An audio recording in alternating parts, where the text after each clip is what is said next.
Can I just say, I want an apartment like this. Me booking this Airbnb is me manifesting to have an apartment like this. And pag ganito guys, no, para kang nasa New York. Tama? Tama, mali? Xin chào, hi, I'm Khalil and welcome to another travel vlog. Today is our day 3 here at Ho Chi Minh, Vietnam. And it's a gloomy morning. It's September 22, 9:44 in the morning. And as you can see, my bags are packed because I'll be transferring to my Airbnb, which I'm really excited about. Because ang ganda ng Airbnb na nabook ko guys. Abangan nyo in this vlog. Isa to sa mga nilook forward ko for this trip, yung Airbnb ko. I'm really excited. And actually, I'm really happy with the accommodations that I booked. Actually, maulan, so hindi ko alam kung ano mga pwede kong gawin. But first, I need to eat. Gutom na ako. So this is my outfit for day 3. Wait, tayo ako. This polo, this top is from Maywee. It's a local brand. And then yung belt ko, ang cute nga, nag-match yung contrast stitch ng top and ng belt ko. This belt is from Makati Cinema Square, yung nag-iisang leather store doon. I think this is around 750, which is not bad because ang kapal niya and unique yung belt. Ayan. And then this again is from Maywee. This pants, sa ate ko to. I don't think may brand siya.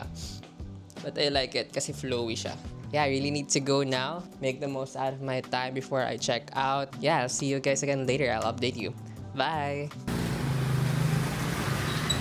Hello, so nandito na ako sa Comtam Chihang. Nadaanan ko to kagabi while walking on my way back to my hotel. So I ordered grilled pork with rice. This is 70 or 60,000. And malapit lang siya sa hotel ko, like less than 5 minutes walk. And then after this, pupunta akong cafe. Magpapalipas ako ng oras doon until 12 para makapag-check out ako.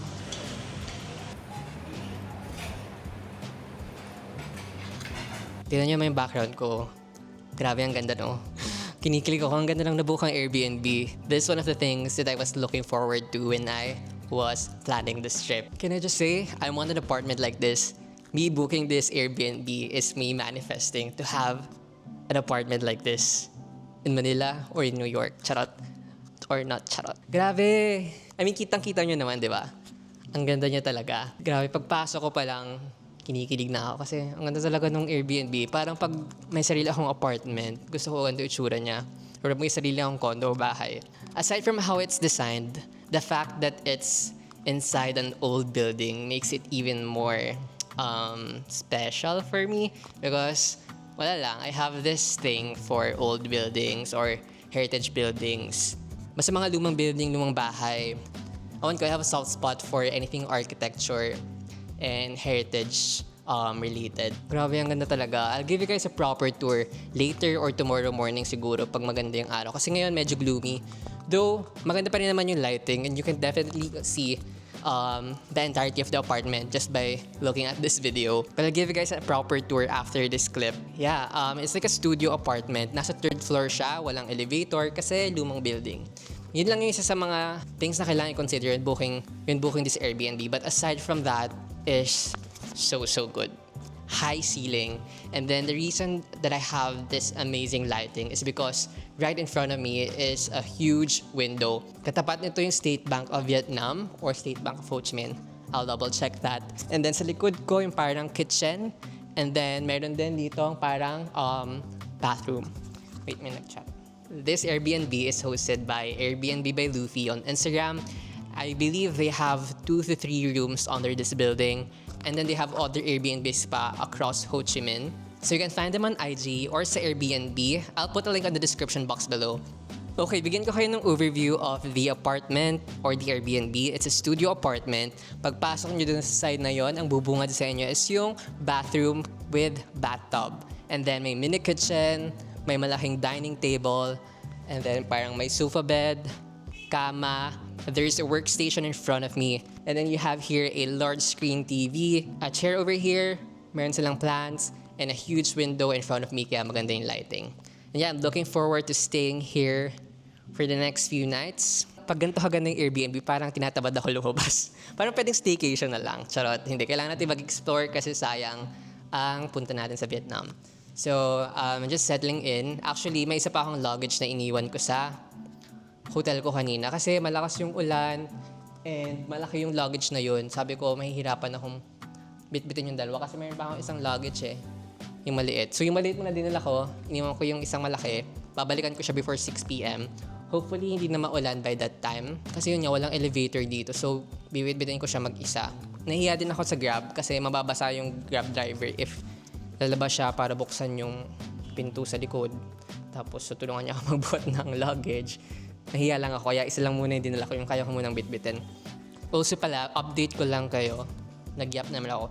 After ko mag-lunch kanina, I went to a coffee shop. Though hindi ako nakapag-film, pumunta ako sa Tonkin Specialty Coffee. I just chilled there, waiting for the 12 o'clock checkout. And then, nag-checkout na, and then I'm here. Grabe, no? Ang ganda talaga. This is me manifesting to have my own condo apartment that looks like this.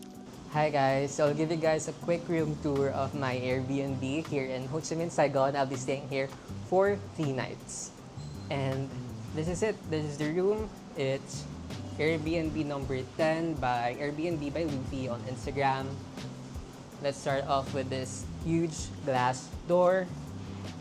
Then buksan natin.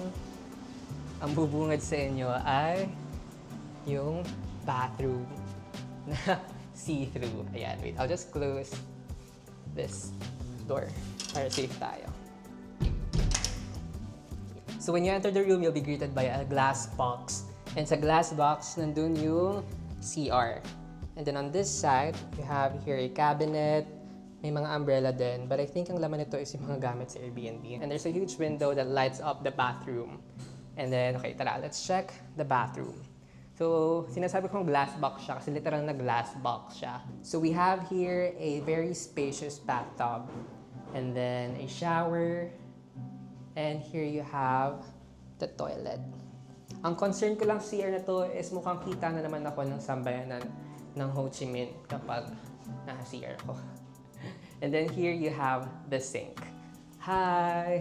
So, ayan. Maganda rin yung ilaw dito kasi nga may malaking window. So maganda get ready with me and mag-ayos dito. You have here your shower gel and shampoo. And also siguro, baka pag may time ako, bibili ako ng bath bomb. And then, gamitin natin siya para masulit ko yung binakit ko sa Airbnb, di ba? And if you turn to our right, you'll see the entirety of the Airbnb. And grabe, ang ganda. I don't think magsasawa ako sa itsura ng Airbnb na to.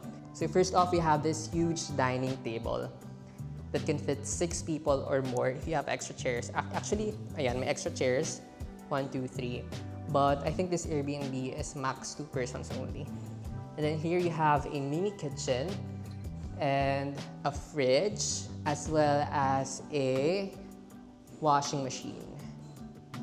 So sa fridge, actually hindi ko alam kung may laman yung fridge. Hindi ko pa na-check. Ayan, may water naman. So they provide you 3 water. Kasi nainom ko ng isa. And then, we have here a mini kitchen. Ang ganda nung lababo. Nalimutan ko kung anong tawag sa ganitong material. Yan, pwede rin magluto. And here you have your utensils, your cups. And sa taas may open shelves, may microwave, and more kitchen stuff. Though I think that's for decoration na lang. And then here you have more storage for your stuff. Siyempre, hindi mawawala ang full body mirror for your OOTD. Again, I'm wearing Maywee. This is, hindi ko alam yung brand. And then, from Makati, yung belt. Nagtanggal na ako ng shoes kasi naka-Converse ako para mas comfy. Okay, let's go back to the tour. Here you have your console and a very, very huge TV. On the other side, we have a sofa. Katabi ng sofa is the bed. Sarap matulog. The bed is inviting me. And another mirror over here for your selfie. Bedside table. And then you have your workstation. Actually, may Mac pa nga eh. Though hindi ko alam kung gumagana to. If you need to do some work or you need to use your laptop, this will be a great space for you. And then, meron lang ditong parang chair and a huge Monstera Deliciosa. And this lamp over here. Di ba ito yung parang lamp? Piling ko parang vintage lamp to for surgery or something. Basta parang kamukha niyo yung mga ginagamit sa ospital. And then, yeah, that's the tour of the room. And of course, we cannot forget about the huge window which gives a lot of natural light inside. This is, I think, a bank. State Bank of Vietnam, if I remember correctly. And pag ganito guys, no, para kang nasa New York. Tama? Tama, mali. Di ba parang nasa New York? And then, sige, silipin natin kung ano meron sa baba. It's basically just a street. And of course, hindi mawala ang mga motor ng Ho Chi Minh. And that's it for my room tour of this Airbnb. You'll still be seeing this Airbnb in the coming days because I'll be staying here for 3 nights. Technically 4, but pauwi na ako dun sa 4th night. So yeah, you'll definitely see more of this room in the coming vlogs or clips. And I'll definitely make the most out of this room. So if you follow me on Instagram or TikTok, expect a lot of content that involves this Airbnb. Yeah, I'll see you guys again in my next update, probably in a cafe or in a restaurant or a shop. Yeah, bye! Hi guys, it's currently 5 p.m. Ngayon lang ako lumabas ng Airbnb after ko mag-check-in. I just settled in. I decided to go out. Buti tumila na yung ulan, sakto. I'm planning on going to the stores na malapit dito since ito medyo mas malapit na to sa city center or where all the famous shops are compared to my previous hotel. So walking distance na lang yung mga shops like Compound Garment, and that's where I'm planning to go. And from what I know, tabi-tabi na sila. So I'll just decide there kung anong unahin ko.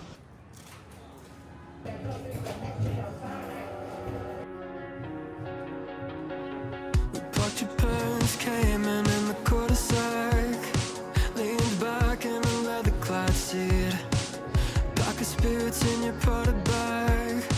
Suburban summer 17 was a roller coaster ride, a manic pixie dream girl right beside me, and she said she liked me, but I bet it was a right thing running up at the wrong time. And I think maybe if I'd held on tight, she'd still be sitting by my side. I'll never know, I'll never know. I don't like messing with regrets, but I doubt you'd ever leave my head. Oh, could I have done? Hello! So nandito ako ngayon sa labas ng The Idiot. Ito yung isa sa mga nilook forward kong shops here sa Vietnam. And actually, kakabukas lang ulit nila no store nila. Buti na saktuhan ko.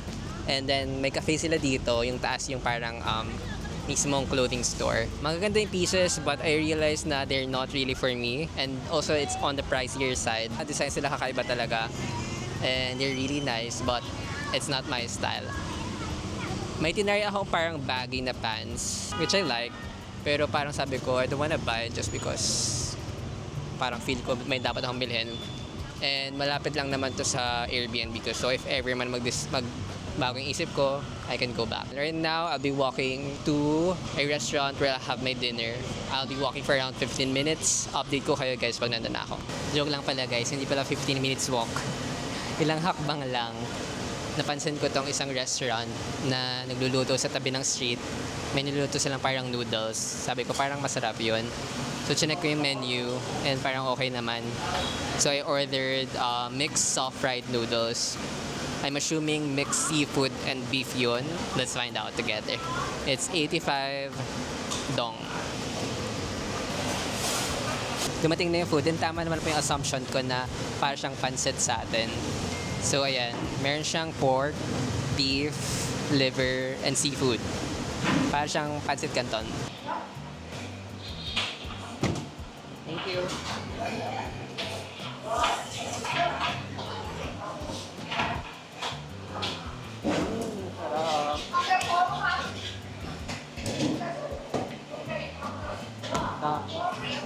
Dami niya guys.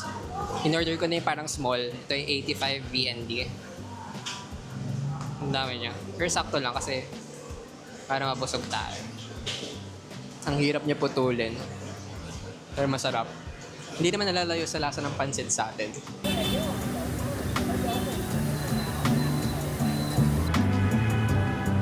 So, nandito tayo ngayon sa Maison Marieau. Sikat na chocolate store here in Saigon. And bibili tayo for pasalubong.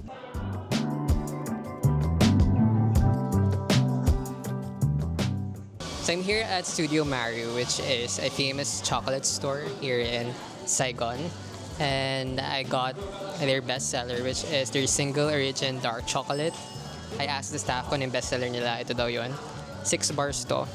And then, originally I was supposed to get yung parang tablea. But I saw that they also have coffee grounds. My family loves coffee, so I got these. Actually, hindi pa ito bayad. Pabayaran ko pa lang. And then after this, I will go to a clothing store. Nakatabi lang nito. Charot. Hindi, lalakad ako ng konti. Yeah, babayaran ko muna to and I'll go now.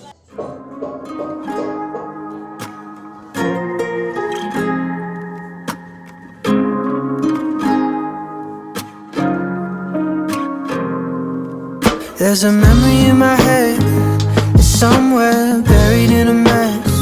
You touch me and how could I forget what brought me to you? There was something about the light, the way that it crashed into your eyes. My whole life started on that night, and I never knew. Hi guys, so I just went to WA Studio and did studio. Actually, magaganda yung mga damit and also yung leather products nila. Medyo on the pricier side lang. Dun sa WA Studio, understandable because I think those are genuine leather. And as you can see, so this whole street is full of local brands from Vietnam. And wala lang, nakakatuwa na ang dami nilang local brands here in Vietnam. And mukhang nakaka-survive naman sila, which is a good thing because that means, you know, their designers have the capacity to sustain their own brands. Yun lang yung thoughts ko from all the window shopping that I've been doing. I might go back to my room, to my Airbnb na. Hi guys, I'm back na sa building ng Airbnb ko and I'm currently here sa Whiskey Cafe. Ito kasing lumang building na to. Marami siyang stores and cafes and restaurants and bars within the building. I need to edit some photos and para rin masulit ko na rin yung gabi, I decided to go here. I ordered coconut coffee. Ayan, ang ganda niya. Natutunaw na siya actually kasi hindi ko pa siya ginagalaw. I was choosing between Haru or Whiskey. I decided to go here sa Whiskey. Ang ganda ng vibes. Medyo moody yung lighting, medyo madilim. And I think it's because nagiging bar siya pag ganitong oras. It's currently 8:30 and I still have an hour and a half to work while I'm here. And yeah, I really like this place so far. I haven't tasted the coffee yet, but let me show you guys my view. Ayan. O, diba? Puro halaman yung view ko ngayon. Parang ako nasa balcony. So yes, open air. Open air ba yung tamang term? Basta walang air condition yung place. Pero hindi naman mainit. Sakto lang. May hangin naman. Pansin ko mostly ng mga establishments here sa Vietnam or sa Ho Chi Minh. Marami nilang mga halaman. No? Mahilig sila sa halaman. Siguro kaya mahilig sa halaman si Benji Plant. Bigla lang yung si Benji Plant. Siya yung Vietnamese YouTuber. Pero lumaki na siya sa US. And I love his interior design and plant videos. But ayun lang, share ko lang moment yun. Probably should start drinking this coffee. Kasi matutunaw na siya. Ang sarap talaga ng coconut coffee, guys. Hindi ko alam bakit wala masyadong coconut coffee sa Philippines. Especially sa Quezon. Knowing na kilala ang Quezon for coconut products. Baka ako na dapat yung magtayo ng coconut cafe sa Quezon, no?